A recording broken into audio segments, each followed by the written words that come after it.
y'all, it's Hope at Crafty Hope and welcome. It is time for my week 25 mixed media prompt project for hashtag Crafty Hope prompts. Now this is a challenge I created for myself in which on the Monday of every week I am pulling 3 prompts from a list of 156 prompts and then altering a playing card to create a prompt. Oh, I've got stuff on it to create a prompt card that I can use later. So at the end of September, at the beginning of October, hopefully, I will have a full deck of 52 prompt cards for me to use in the future. So you are welcome to play along with this challenge. I have the list of 156 prompts below that you can print out and pull your own prompts, or you're welcome to use my prompts every week and make your own prompt card or do an art journal page or however you're inspired to create. So this is the card I made for week 25. One side is my decorative side and one side is my functional side with my prompts. I'm going to put a link right up here, hopefully, to the making of this card. Also at the end of this video, there should be a link to the full playlist of all of the cards and projects I've made for Crafty Hope prompts, as well as anybody else that's played along. I've tried to include them in that playlist. So all that being said, let's get to this week. This week I pulled the prompts recipe card, paint with trash. That includes things like bubble wrap or toilet paper rolls or things like that were the examples I had on my prompt, but we're going to do some other things. And then violet. So that's what this week is. So this week I think I'm going to work in my Dylusions square journal. I'll pull that in a little bit. But we're going to tackle a couple other things. So for recipe, I meant card, and I meant one of these cards that I got at an estate sale years and years ago. And I will pull one of those in probably to the collage or maybe even the focal or something somehow. So I'll use those recipe cards. And then for paint with trash, I have 2 different things I want to try. One, I pulled out this cardboard egg carton out of the recycle bin. And I really like the peaks that are on here for texture that I can paint with, as well as these like double circles that are on the bottom of them. So I cut a couple of the egg holders with those bottoms, and I've got one of the peaks here along with these that I can like basically paint with, make a stamp-ish type thing like I did for the ones here with the toilet paper roll and the corrugated cardboard. My other idea was to take something a little more substantial like this cup from a fast food restaurant and cut it down into strips to make kind of an art marks paint brush type thing so I could actually paint with it. So I think I might try that. I will definitely speed that up to do that. So I will start with those things before I get into my actual art journal page. So, and then for violet, again, I went looking for things labeled violet, and the first thing I found was this Neo Color 2. It says that it is violet. This, I knew that there was a Wilted Violet Distress product, and I found I had this oxide spray, and then I have some acrylic paint that is labeled violet. But on thinking about violet and my prompts, I don't have like purple on there or anything like that. So anything that's in that purpley range would work for the violet prompt. Just kind of the color, the purpley color. So when you're doing Roy G. Biv, red, orange, yellow, green, blue, indigo, violet, there's no purple, there's no lavender, there's no lilac. So it's kind of anything in that range would apply for violet. So I might pull something like that in instead of these. This is just what I have pulled out right now. All right. So we're going to get started maybe on altering this, and then, yeah, then work in my art journal. The first thing I decided to do, like I said, was to cut down this fast food plastic cup and make like an art brush art thing. Yeah, so I'm cutting off the lip at the top. I kind of wanted the big flat portion in the middle, so I cut that lip at the top, and then I'll cut down toward the bottom where there's another like indentation down there just to get this more like I said, flat portion in the middle, and I end up with this little cup down here, which has its own texture at the bottom that I'll end up using. So, and I didn't get all that lip at the top, so I'm cutting again, and all that stuff's going back into the recycling, y'all. All right, so I start with a portion of the cup there, and I've got these scissors that I bought them thinking they would make great tassels, and that's kind of what I'm doing. I think they're actually for the kitchen to cut down herbs and things like that, I think is what I found out. But it makes a great fringe. So I'm starting with that, but it's still a bit wider than I'd like these strips to be.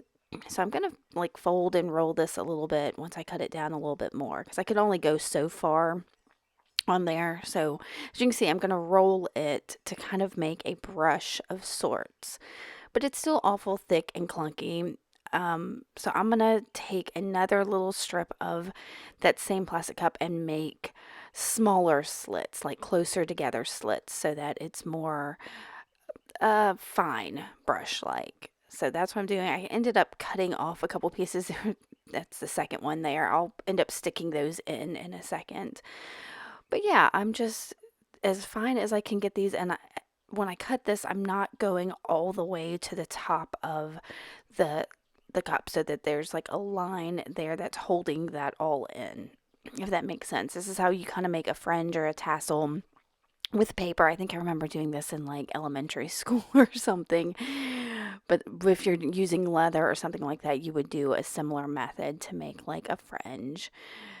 All right, so I'm getting to the end of that. I wanted to explain what I'm doing here just to make this a little bit of an brush. But see, isn't that neat? I could have used that whole strip there, but yeah, instead I am rolling that top portion there. I thought I was going to stick those two pieces that had been cut off in, but I'll just poke them on at the end, and I'm using transparent tape just to hold it all together. This is just a total experiment because I wanted to literally paint with trash.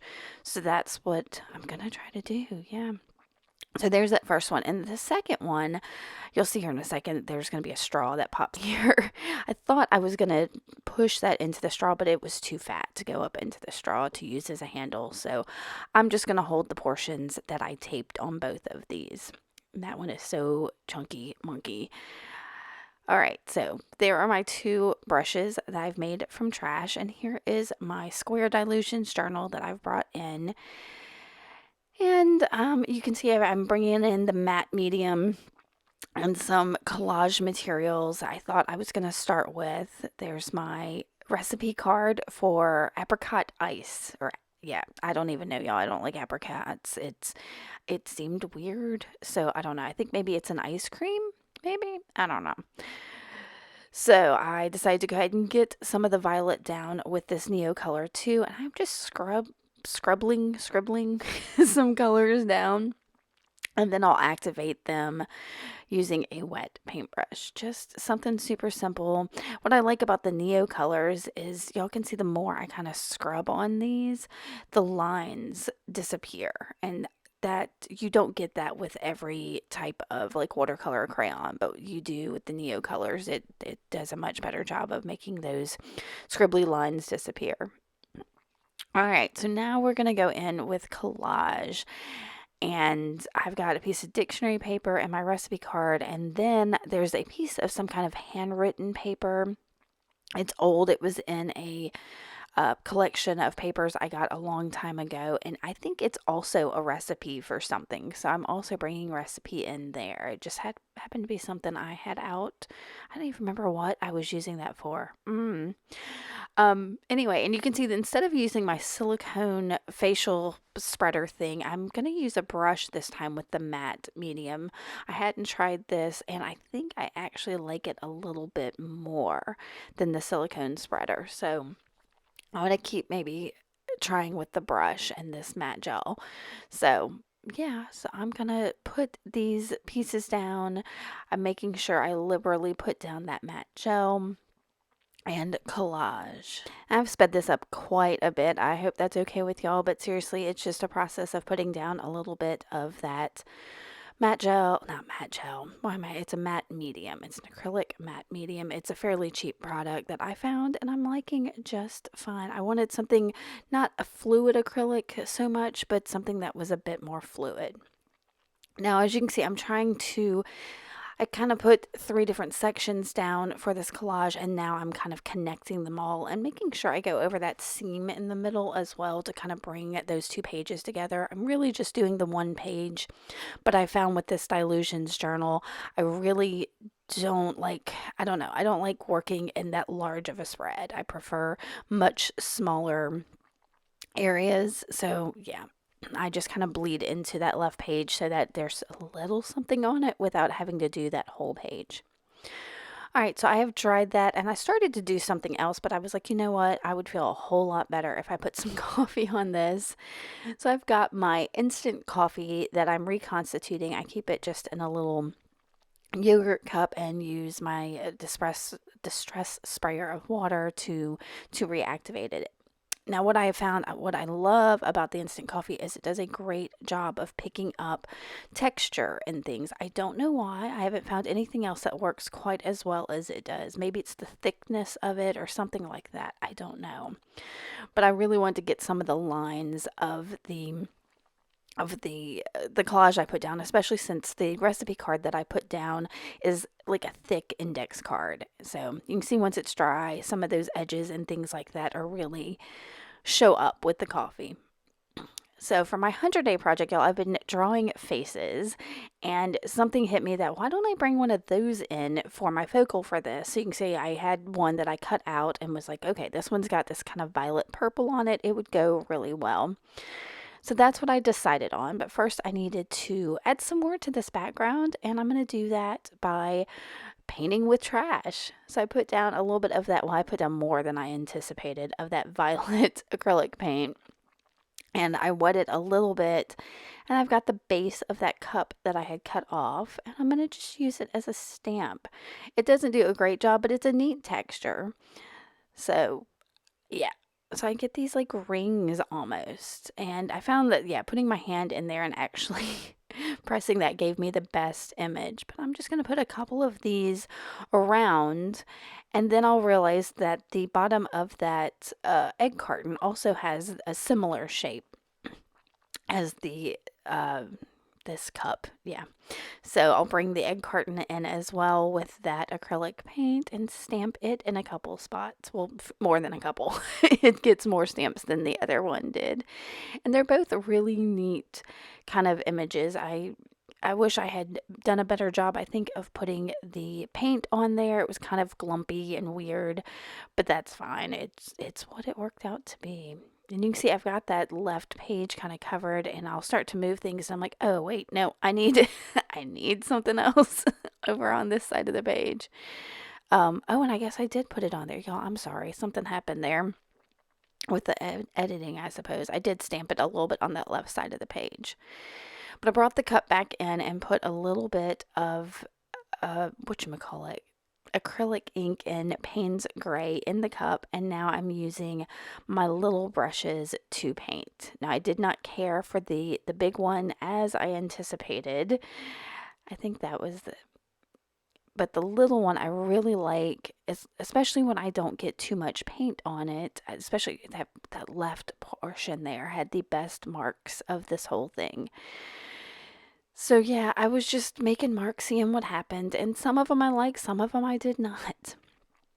And so once I get all that down, I'm going to take my distress sprayer again and kind of spritz everything. The paint is still wet, the ink is still wet, and just hold my art journal page up and let some of that run just to kind of soften some of it.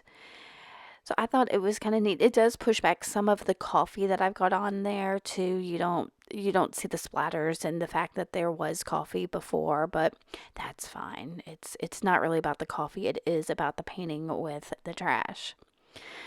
So that took a little while to dry.